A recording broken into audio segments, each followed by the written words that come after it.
Hello, I'm going to show you how to do two things in forms. Number one, create a spreadsheet of your information, and number two, set up notifications or take them away. So first we're going to go to our Google form. Here's a copy of one, so I took out my responses off my responses. And what you're going to do is go to responses.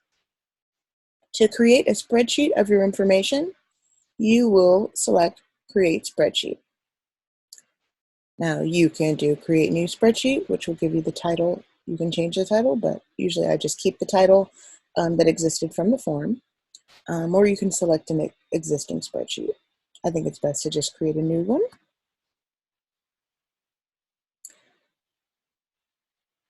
And now you have your spreadsheet that gives you the timestamp, email address, the date, first name, last name, topic of discussion, and how may I help you.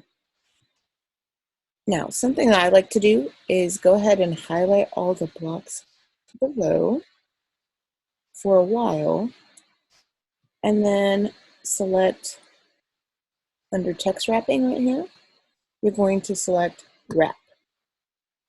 And that way, if whatever the person writes extends past the cell, it will wrap and make it bigger, so nothing will get cut off.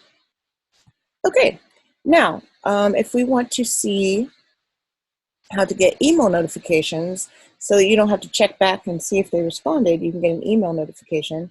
You just select on the three dots to the side under responses, near the view responses and sheets, select that and go to get notifications for new responses. And now you should be getting email notifications. If you have any questions about this or you want to learn about something else, shoot me an email, preet@garlandisd.net.